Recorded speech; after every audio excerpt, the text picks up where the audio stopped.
உலகெங்கிலும் வாழும் டிஎன்டிவி தமிழ் ஊடகம், டிஎன்டிவி பொலிட் ஊடகம் மற்றும் டிஎன்டிவி இயற்கை உண்மை ஊடகம் பார்வையாளர்களுக்கு அன்பு வணக்கம். டிஎன்டிவி குழுமம் தமிழர் தமிழிகள் சார்ந்த தகவல்களை, வரலாற்று ஆய்வுகளை, செய்திகளை பல்வேறு கோணங்களிலும் பல்வேறு பார்வைகளிலும் தொடர்ந்து முன்வைத்துக் கொண்டிருக்கிறது.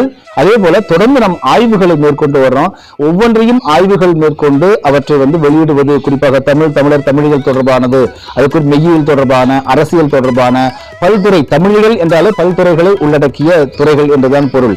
இவற்றுக்காக நாம் தொடர்ந்து பாடுபட்டுக் கொண்டிருக்கிறோம். யூடியூபிலிருந்து தற்பொழுது கிடைத்துக் கொண்டிருக்கக்கூடிய வருவாயை விட கூடுதலாக நம் ஆய்வு பணிகளுக்கும் மற்ற பணிகளுக்கும் செலவிட வேண்டியிருக்கிறது. எனவே அவரவர்கள் பங்களிப்பாக இதில் தங்களால் இயன்றதை அளித்து உதவினால் அடுத்தடுத்த கட்டத்திற்கு டிஎன்டிவி தமிழ் ஊடக குழுமத்தை முன்னேற்றி செல்ல முடியும் என்கிற ஒரு வேண்டுகோளை வைக்கிறோம். வங்கி கணக்கினுடைய விவரங்கள் டிஸ்கிரிப்ஷன்ல இருக்கு. தங்களுடைய மேலான பங்களிப்பை அளித்து தோள் கொடுத்து தமிழர் தமிழியல் பணிகள் செவ்வனே நடைபெற உதவுங்கள். நன்றி. டிஎன்டிவி தமிழ் ஊடகம், தனித்துவமான தமிழ் ஊடகம். உலகெங்கிலும் வாழும் இயற்கையுண்மை ஊடகம் பார்வையாளர்களுக்கும் டிஎன்டிவி தமிழ் ஊடகம் பார்வையாளர்களுக்கும் அன்பு வணக்கம். ஆட்சி அதிகாரம் என்பது இங்கே திமுக, அதிமுக, அதே போல இந்திய அரசியல் பாஜக, காங்கிரஸ் ஆகிய கட்சிகள் இவைதான் ஒரு 5 ஆண்டு காலம் அவர்கள் ஆளப்போகின்ற அந்த ஆட்சி காலத்தை, தற்காலிகமான காலத்தை ஏதோ நிரந்தரமான அவர்கள் தான் ஆட்சியாளர்கள் போல, அதிலும் குறிப்பாக தமிழ்நாட்டை சேர்ந்த பலர் என்ன நினைச்சிட்டு இருக்காங்கன்னா, திமுக அல்லது அதிமுக இவர்கள் ஆளக்கூடிய 5 ஆண்டு கால ஆட்சி தான் நிரந்தரமான ஆட்சி அப்படின்னு நினைச்சிட்டு இருக்காங்க. அப்படி குடியரசு ஜனநாயகத்தில் ஒருபோதும் இருந்ததில்லை. 5 ஆண்டுகளுக்கு ஒரு முறை ஒரு ஆட்சி மாற்றம் நடந்தே தீர வேண்டும். இன்று பார்த்தீங்க அப்படின்னா கடந்த 10 ஆண்டுகளாக பெரும்பான்மையாக இந்திய நாடாளுமன்றத்தில் மொத்த தொகுதிகள் 543. இதில் ஒரு கட்சி பெரும்பான்மை பலம் பெற்று ஆட்சி ஆளுவதற்கான தகுதியை பெற வேண்டுமேயானால் அது 272 இடங்களில் வெல்ல வேண்டும். 272 தாண்டணும். அப்போதான் அது ஆட்சி அமைப்பதற்கு தகுதியான கட்சியின் பெயர். கடந்த 10 ஆண்டுகளாக பாரதிய ஜனதா கட்சி 272 தாண்டி பாரதிய ஜனதா கட்சி மட்டுமே தனித்த ஒரு பெரும்பான்மை ஆட்சியோடு இருந்துச்சு. ஆனால் இந்த தேர்தலை பாருங்க, 241 தாண்ட முடியாத நிலையை இந்திய வாக்காளர்கள் அளித்திருக்கிறார்கள். ஆனால் அதே வேளையில் பாரதிய ஜனதா கட்சியினுடைய கூட்டணி என்கிற கூட்டணி கட்சிகள் எல்லாம் இணைந்து ஆட்சி அமைக்கக்கூடிய வலிமையை கொடுத்திருக்காங்க. கிட்டத்தட்ட அதே அளவு வலிமையை காங்கிரஸ் கட்சிக்கும் கொடுத்திருக்காங்க. இது எதை உணர்த்துகிறது? வாக்காளர்கள் என்ன முடிவு பண்ணியிருக்காங்கன்னா, 10 ஆண்டு கால பாரதிய ஜனதா கட்சியை மாற்ற வேண்டும் என்கிற எண்ணம் வாக்காளர்களுக்கு வந்துவிட்டது என்பதை இதை காண்பிக்கிறது. ஒன்று. இரண்டாவது, காங்கிரஸ் கட்சியும் முழுமையான அளவிற்கு இந்த நாட்டை ஆள்வதற்கு தகுதி படைத்ததாக இல்லை என்பதால் அவர்களுக்கும் ஒரு வாய்ப்பு கொடுத்திருக்கோம். அடுத்த 5 ஆண்டுகளுக்குள் உங்களை நீங்கள் ஒழுங்குபடுத்திக் கொள்ளுங்கள், உங்களுடைய பிரதம வேட்பாளர் யார் என்பதை நீங்கள் முதலில் முடிவு செய்து அதையெல்லாம் ஒழுங்குபடுத்தி உங்களுக்குள் ஒரு ஒற்றுமையை ஏற்படுத்திக் கொள்ளுங்கள் என்பதற்கான ஒரு எச்சரிக்கை மணியாகவும் ஒலிக்கப்பட்டிருக்கிறது இந்த வாக்கு பதிவு. இந்த வாக்காளர்களுடைய மேண்டேட் என்று ஆங்கிலத்தில் சொல்லுவாங்க. கள்ள ஓட்டு போடுறாங்க, அப்புறம் இவிஎம் மிஷினை கொண்டு வர்றாங்கன்னு என்றெல்லாம் சொல்லப்பட்டாலும் கூட அதெல்லாம் என்னென்னா, எங்கே பலவீனமாக இருக்கின்றனோ அந்த வாக்குச்சாவடிகள் மட்டும்தான் அந்த வேலையெல்லாம் செய்ய முடியுமே தவிர ஒட்டுமொத்தமாக இந்திய அளவிலெல்லாம் செஞ்சிட முடியாது, தமிழ்நாடு அளவில் செஞ்சிட முடியாது. இதுதான் நடைமுறை உண்மை. ஆக மக்களுடைய வாக்கு எண்ணிக்கைங்கிறது, வாக்காளர்களுடைய அந்த அதிகாரம் என்பது இதுதான். எப்பொழுது யாருக்கு முழுமையாக அவர்கள் வாக்குகளை தர வேண்டும், எத்தனை ஆண்டுகளுக்கு தர வேண்டும், எந்த அளவுக்கு அவர்களுக்கு அந்த பவர் என்று ஆங்கிலத்தில் சொல்லக்கூடிய அந்த ஆளும் திறனை, ஆற்றலை தர வேண்டும் என்பதை பற்றிலும் தெள்ளத் தெளிவாக முடிவெடுக்கக்கூடியவர்கள் இந்திய வாக்காளர்கள், அதிலும் குறிப்பாக தமிழ்நாட்டு வாக்காளர்கள்.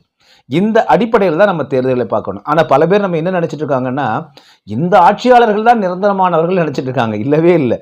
10 ஆண்டு காலம் வலிமையாக நின்ற பாரதிய ஜனதா கட்சிக்கே பெரும்பான்மை தராமல் அவர்களை தற்பொழுது கூட்டணி தயவில் தான் ஆட்சி அமைக்க முடியும் என்கிற நிலையை அளித்திருக்கிறார்கள் வாக்காளர்கள், அதாவது மக்கள். அதே போல தமிழ்நாட்டில் தற்பொழுது பார்த்தீங்க அப்படின்னா, இந்த நாடாளுமன்ற தேர்தல் திமுகவிற்கு 40க்கு 40 வெற்றிகளை கொடுத்தாலும் கூட அதன் ஊடாக மிக முக்கியமான ஒரு தகவலை சொல்லியிருக்கிறார்கள் வாக்காளர்கள். நாங்கள் உங்களுக்கு இந்த வாய்ப்பை கொடுப்பதற்கு காரணம் நீங்கள் நன்மை செய்ய வேண்டும், குறிப்பாக பாரதிய ஜனதா கட்சிக்கு எதிரான வாக்குகள் தான் இவை என்பதை மனதில் கொண்டு செயல்பட வேண்டும். நீங்கள் பாட்டில் உங்களுக்கு எல்லாம் கிடைச்சிருச்சு, இங்கேயும் 40-40 தமிழ்நாட்டிலேயே அறுதி பெரும்பான்மை பெற்ற தனித்த ஆட்சி அப்படின்லாம் நீங்கள் ஆட்டமெல்லாம் ஆடிடாதீங்கப்பா, 26 தேர்தல் வருது அப்படின்னு சொல்றாங்க. இதுதான் இதை காண்பிக்கக்கூடிய ஒன்றாக இருக்கிறது. இப்படிப்பட்ட நிலையில் இந்த மனிதர்களுடைய ஆட்சி என்பதெல்லாம் வந்து 5 ஆண்டுகள் அல்லது தற்காலிகம், எப்பொழுது வேண்டுமானாலும் கவிழ்ந்து போகலாம் என்பதைப் போலதான் இருக்கு. ஆனால் திருவருட்பிரகாச ராமலிங்க வள்ளல் பெருமானாருடைய செங்கோல் ஆட்சி என்பது, ஐந்தொழில் புரிந்து செங்கோல் ஆட்சி இறைவரே அளித்த ஆட்சி என்பது கற்பம் பல பல கழியினும் அற்புதங்கள் புரியக்கூடிய ஆட்சி. கற்பம்னா என்ன? பல பேர் நினைச்சிட்டு இருக்கிறோம், ஒரு நாள் அப்படிங்கிறது நம்ம வந்து இரவு பகலாச்சுன்னா ஒரு நாள், ஒரு ஆண்டுங்கிறது 365 நாள், சூரியனை வந்து பூமி சுற்றி வரக்கூடிய நாள். இதுதான், இது மட்டும்தான் நம்ம உலகத்தில் பெருசாக நினைச்சிட்டு இருக்கிறோம். மனித பதர்கள் வந்து இதுதான் பெரிய ஆண்டா நினைச்சிட்டு இருக்கிறோம். ஆனால் அது அல்ல. ஒட்டுமொத்த சூரிய குடும்பமே இந்த பால்வெளியில், வெட்ட வெளியில் வந்து ஒரு வலச்சுற்று, ஒரு முழுவதுமாக ஒரு சுற்று வந்து நிற்பதற்கு 24,000 ஆண்டுகள் ஆகின்றன அப்படின்னு ஒரு கணக்கு இருக்கு. இந்த 22,000 ஆண்டுகளைத்தான் உகம் என்று கூறுகிறோம். இதை வந்து வடமொழியில் யுகம் அப்படின்னு யூ வந்து மாத்திட்டாங்க. ஆனால் அது வந்து உகம் என்பதுதான். ஒரு உகக்கணக்கு என்பது ஒரு 24,000 ஆண்டுகள் அப்படிங்கிறது. இந்த 24,000 ஆண்டுகள் நமக்கு வந்து பூமியினுடைய அளவிலிருந்து 24,000 ஆண்டுகள். முதல்ல நல்லா புரிஞ்சுக்கணும். பூமியினுடைய நம்ம அறிவுக்கு உட்பட்ட நம் எதை ஆண்டு என்று நினைத்துக் கொண்டிருக்கிறோமோ, இந்த 365 நாட்கள் கால அளவை ஒரு ஆண்டு நினைச்சிட்டு இருக்கிறோம். இந்த ஆண்டு 24,000 ஆண்டுகள் சேர்ந்தது ஒரே ஒரு சுற்று. இது வந்து பார்த்தீங்கன்னா திருவருட்பிரகாச ராமலிங்க வள்ளல் பெருமானார் போன்றவர்களுக்கு ஒரு நாள் கணக்கு. சரிங்களா? முதல்ல இதை நம்ம புரிஞ்சுக்கணும். ஏனென்றால் அவர்கள் டைம் அண்ட் ஸ்பேஸ், அது வந்து காலத்தையும் நிலத்தையும் பொழுதையும் நிலத்தையும் கடந்தவர்கள். அவர்கள் பூமியை கடந்த, அண்டங்களை கடந்த ஒரு பேரறிவு வாய்க்க பெற்ற, ஒட்டுமொத்தமாக பேரண்டத்தோடு இணைந்திருக்கக்கூடிய அவர்களுக்கு பூமியில் ஒரு குட்டியூண்டுங்க சின்ன புள்ளி பூமி. இந்த பூமிக்குள்ள வந்து ஒரு 365 நாள், ஒரு வருஷம் அப்படிங்கிறத நம்ம பெருசாக நினச்சிட்டு இருக்கிறோம். 100 வருஷம் வாழ்ந்துட்டோம்னா அப்பா பெரிய ஆள்தான் நினச்சிட்டு இருக்கிறோம். அதெல்லாம் ஒன்றுமே இல்லை, எறும்பை போன்றது. பட்டாம்பூச்சிக்கு நமக்கு வந்து 100 ஆண்டுகள் 120 ஆண்டுகள் ஒரு மனிதன் வாழ முடியுது.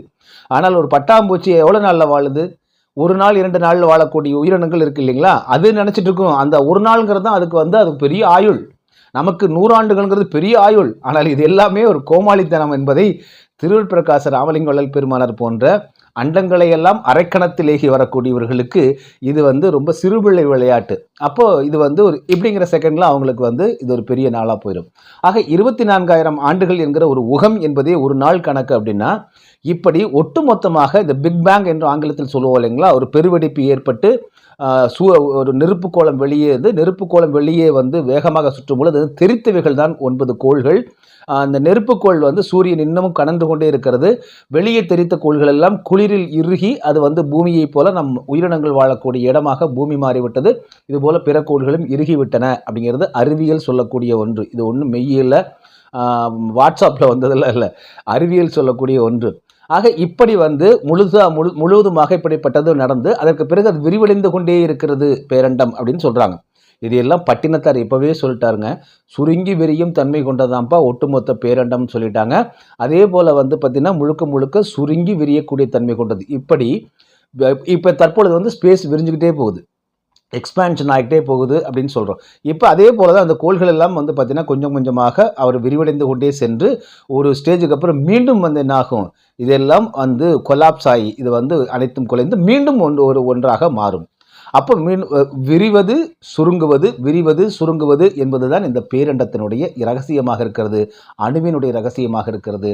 ஆக இப்படி சுருங்கி விரியக்கூடியது இந்த சூரிய குடும்பம் உள்ளிட்ட இது எல்லாம் ஒரு தடவை சுருங்கி விரியக்கூடியது. அந்த காலகட்டத்திற்கு பேர் கற்பகாலம். இவை கோடி ஆண்டுகள் பக்கமாக வருவது. ஆக இது எல்லாமே வந்து பார்த்தீங்கன்னா திருவருட்பிரகாச ராமலிங்க வள்ளல் பெருமானார் போன்ற அண்டத்தை எல்லாம் வந்து அகில அண்டத்தை எல்லாம் அரைக்கணத்தில் ஏகி வரக்கூடிய, அரைக்கணத்தில் போயிட்டு வரக்கூடியவங்களுக்கெல்லாம் வந்து பார்த்திங்கன்னா இது மிக ஒரு சின்ன நாட்கள் தான். அது நம்முடைய ஒட்டுமொத்த பேரண்டமுமே. முதல்ல இந்த அறிவை நம்ம வந்து விசாலமாக்கு. பாரதியார் சொல்லுவார், முதல்ல அறிவை விசாலமாக்கு அப்படின்னா, விசாலமாக்குன்னா விரிவடைய செய்யணும்.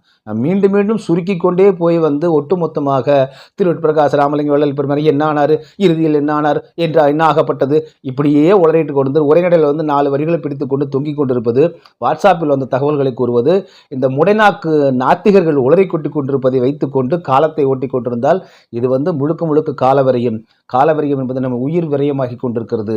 உயிர் விரயமாகும் பொழுது இந்த தேகம் நசிந்து கொண்டிருக்கிறது. இந்த தேகம் நசிந்து விட்டால், இந்த தேகம் இந்த உடல் நமக்கு போய்விட்டால் மீண்டும் அடுத்தது இதே மனித உடல் கிடைக்குமான்னு தெரியாது. எனவே இருக்கின்ற காலகட்டம் மிக குறைவாக இருக்கிறது. திருவூர் பிரகாச ராமலிங்க வள்ளல் பெருமானார் தான் சொல்கிறாங்க, தயவு செய்து இந்த உடலில் இப்பொழுது இந்த காணொலியை கேட்பவர்கள், கேட்கக்கூடிய பாக்கியவான்கள் அப்படின்னே சொல்லலாம், இதை உணரக்கூடியவர்கள் தயவு செய்து இந்த உடல் எப்பொழுது இது மாயமாகும், மறையும், அழியும் என்று தெரியாது. இருக்கிற போதே அதைத்தான் ஓடமுள்ள போதே நீங்கள் சரி செய்து கொள்ள வேண்டும் என்று சித்தர் பெருமக்கள் சொல்கிறாங்க. இந்த ஓடத்தை, இந்த உடலை பெருமானார் என்ன சொல்கிறாங்க, இந்த உடல் மாட மாளிகை, இறைவன் படைப்பிலேயே மிக அழகான மாட மாளிகைன்னு சொல்கிறாங்க. எனவே இந்த இருக்கிற உடலை பயன்படுத்தி கொண்டு எவ்வளவு விரைவாக அறிவு தெளிவு ஏற்பட முடியும், அறிவு விசாலம் ஏற்பட முடியுமோ ஏற்பட்டு அந்த இறையை பற்றி கொள்ள வேண்டும். பற்றி கொண்டால் தான் அடுத்த உடலாவது மீண்டும் ஒரு மனித உடல் கிடைக்கப்பெற்று, அது திருவூர் பிரகாச ராமலிங்க வள்ளல் பெருமானார் போன்றவர்களுடைய பாத கமலங்களில் அடிபணிந்து விழுந்து கிடந்து அறிவை பேரறிவு ஆக்கிக் கொள்ளக்கூடிய அந்த வரத்தை நாம் கேட்டு பெற வேண்டும். சித்தர் பெருமக்களுடைய அறிவு பேரறிவு, அவருடைய வரத்தை கேட்டு பெற வேண்டும். எல்லாம் வல்ல இறையர்களுடைய வரத்தை கேட்டு பெற்று அடுத்த விரைவாக தேகங்கள், எவ்வளவு தேகங்கள் கிடைத்தாலும் அந்த தேகத்திலெல்லாம் அதை பயன்படுத்தி மிக வேகமாக முன்னேறி நாம் மரணமில்லா பெருவாழ்வு நிலையை நோக்கி செல்ல வேண்டும். இது ஒரு உடலில் நடக்கக்கூடியதல்ல, ஒரு பிறவியில் நடக்கக்கூடியதல்ல. பல உடல்கள் எடுக்க வேண்டும். பல பிறவி என்றால் குழப்பிக்கொள்ள வேண்டாம். பல உடல்கள் என்று வைத்துக் கொள்ளுங்கள், குழப்பம் இருக்காது, தெளிவு ஏற்படும். எனவே பல உடல்கள் எவ்வளவு விரைவாக, பல உடல்னா என்னங்க, பட்டாம்பூச்சி உடல் எடுத்தால் ஒரு நாள் தாங்க. அப்போ நீங்கள் இன்னொரு விலங்கின உடல் எடுத்தால் ஒரு 40 ஆண்டுகள், மனித உடல் எடுத்தால் 100 ஆண்டுகள், அவ்வளோதான். மொத்தத்திலே 200-300 ஆண்டுகளுக்குள்ளே நீங்கள் மிக வேகமாக விரைவாக ஓடி அடுத்த மரணமில்லா பெருவாழ்வு நிலையை அடைஞ்சிடலாம். ஆயிரக்கணக்கான கோடிக்கணக்கான ஆண்டுகள்லாம் இல்லை.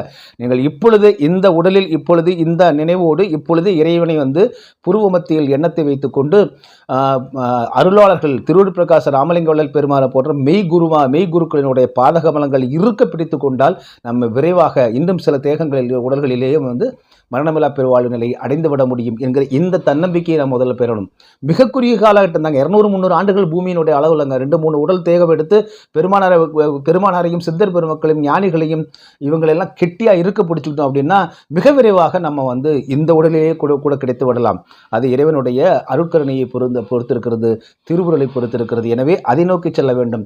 அப்படிப்பட்ட கற்பம் பல கடந்து இந்த பேரண்டத்தை காத்தருளி கொண்டிருக்கக்கூடிய ஐந்தொழில் புரியும் ஆற்றலை பெற்றிருக்கக்கூடிய திருவூர் பிரகாச ராமலிங்க வள்ளல் பெருமானாருடைய ஆட்சி அதிகாரம் என்ன என்பது என்ன, அவருக்கு நாம் கொடுக்க வேண்டிய முக்கியத்துவம், அவர் அமைத்த அந்த பெருவழித்தலத்தை காக்க வேண்டும் என்கிற முனைப்பு ஒவ்வொருவருக்கும் இருக்க வேண்டும். அவர்கள்தான் வள்ளல் பெருமானாருடைய உண்மையான சன்மார்க்கத்தை சார்ந்திருக்கக்கூடியவர்கள் தவிர அதற்கு பதிலாக அதுதான் வந்துட்டு போதுங்க, டெவலப் ஆகும் இல்லைங்க, சர்வதேச அளவில் போகும் இல்லைங்க என்றெல்லாம் அற்பத்தனமாக உளறி கொண்டிருந்தால் நீங்கள் மிகப்பெரிய பிழையை செய்கிறீர்கள், தவறை செய்கிறீர்கள், பாவத்தை செய்கிறீர்கள் என்பதை எண்ணிக்கொள்ளுங்கள். பெருவழித்தலத்தை 106 ஏக்கரும் தூய்மைப்படுத்தி அதனை முழுவதுமாக வேலி அமைத்து அல்லது சுற்றுச்சுவர் அமைத்து பாதுகாப்புடன் அவை காக்கப்பட வேண்டும். தர்மசாலை மீண்டும் திருவூர் பிரகாச ராமலிங்க வள்ளல் பெருமாள் எப்படி உணவு கொடுத்து தர்மசாலையை சுற்றி வணங்கக்கூடிய ஒரு வழக்கம் இருந்திருக்குங்க. பாடல்கள் பாடிக்கொண்டே தர்மசாலை சுற்றி வணங்கினால் ஞான சபையில் உங்களுக்கு என்ன புண்ணியம் கிடைக்குமோ அந்த புண்ணியம் அங்கே கிடைத்திருக்கிறது. சாமு கந்தசாமி பிள்ளை அவர்கள் திரும்ப அதை பற்றி சொல்கிறாங்க அவங்க. எனவே சத்திய தர்மசாலையுமே ஒரு வழிபடு தெய்வ நிலையம் தான் அது. அதை சுற்றி வணங்கினால், இரண்டால் கோடிக்கணக்கான ஆன்மாக்களினுடைய பசியை ஆற்றக்கூடிய இடம் அந்த இடத்துல எவ்வளவு ஆற்றல் இருக்கும். அப்படிப்பட்ட ஆற்றல் படைத்த இடமாவா இப்போ வச்சுருக்காங்க. மிகவும் பார்ப்பதற்கு பரிதாபமான இடத்தை வச்சிருக்காங்க. ஆற்றல் அங்கே இருக்கிறது, அழுக்குகள் மூடப்பட்டிருக்கிறது. அந்த அழுக்குகள் அகற்றப்பட வேண்டும், தூய்மைப்படுத்தப்பட வேண்டும் அந்த இடம். அவை முறையாக திருவூர் பிரகாச ராமலிங்க வள்ளல் பெருமாள் கூறியதைப் போல தர்மசாலை நடைபெற வேண்டும். இந்த கேன்டீனு, சர்வதேச மையம்ங்கிற பேரில் சுற்றுலாத்தலம், ஆடம்பரம், அலங்காரம், அட்டூழியங்கள் எல்லாம் உள்ளுக்குள்ளே வந்துடவே கூடாது. வந்தால் திருவூர் பிரகாச ராமலிங்க வள்ளல் பெருமாளுடைய சுத்த சன்மார்க்கத்தினுடைய அடிப்படையே தகர்ந்து விடும். அதே போல் சத்தியஞான சபையும் திருவூர் பிரகாச ராமலிங்க வள்ளல் பெருமாள் கூறியது போல வழிபாடுகள் மேற்கொள்ளப்பட வேண்டும். 106 ஏக்கரும் தூய்மையாக வைக்கப்பட வேண்டும். அடிப்படை தேவையான குடிநீர் போன்ற வசதிகளை எல்லாம் சன்மார்க்க சங்கத்தவர்கள், சாதுக்கள், திருவருட் பிரகாச ராமலிங்க வள்ளல் பெருமானுடைய சமரச சுத்த சன்மார்க்கத்தை பற்றி அறிந்த ஆய்வறிஞர்களை கொண்ட மிகப்பெரிய குழு அமைத்து அவருடைய ஆலோசனைப்படிதான் உள்ளே அனைத்துமே நடக்க வேண்டும். அதே போல சர்வதேச மையம் உள்ளிட்ட எந்த ஆடம்பர கட்டுமானங்களை எல்லாம் வேறு இடத்தில் வெளியே வைத்துக் கொள்ள வேண்டும். பெருவெளி தளத்திற்குள் எந்த விதமான தூசு துரும்புகள் கூட கீழே விழக்கூடாது என்ற உறுதித்தன்மையை பெற வேண்டும். அருளாட்சி புரிகின்ற, செங்கோலாட்சி புரிகின்ற, கற்பம் பல கடந்து பல்லாயிரம் கோடி ஆண்டுகள் கடந்தும் கூட அப்படிப்பட்ட ஆட்சி அதிகாரத்தை புரிந்து கொண்டிருக்கக்கூடிய திருவருட் பிரகாச ராமலிங்க வள்ளல் பெருமானார் மற்றும் அருட்பெருஞ்சோதி ஆண்டவருக்கு மட்டுமே நாம் அடிமைப்பட்டவர்கள், நாம் பயப்பட வேண்டியவர்கள், நாம் பின்பற்ற வேண்டியவர்கள் தவிர 5 ஆண்டுகளுக்கு ஒரு முறை ஆட்சி அதிகாரத்தை பறிகொடுக்கக்கூடிய இந்த அற்ப ஆட்சியாளர்களுக்கு அல்ல என்பதை சமரச சுத்த சன்மார்க்க சங்கத்தினரும் சித்தர் பெருமக்களினுடைய அவர்களை பின்பற்றக்கூடியவர்களும் திருவருட் பிரகாச ராமலிங்க வள்ளல் பெருமானாருடைய பொற்பாத கமலங்களை பின்பற்றி கொண்டிருக்கக்கூடியவர்களும் முறையாக நாம் தெளிந்து உணர வேண்டிய பேருண்மை. மீண்டும் மற்றொரு காணொலியில் உங்களை சந்திக்கிறேன். அதுவரை நன்றி, அன்பு, வணக்கம். டிஎன்டிவி தமிழ் ஊடகம், தனித்துவமான தமிழ் ஊடகம்.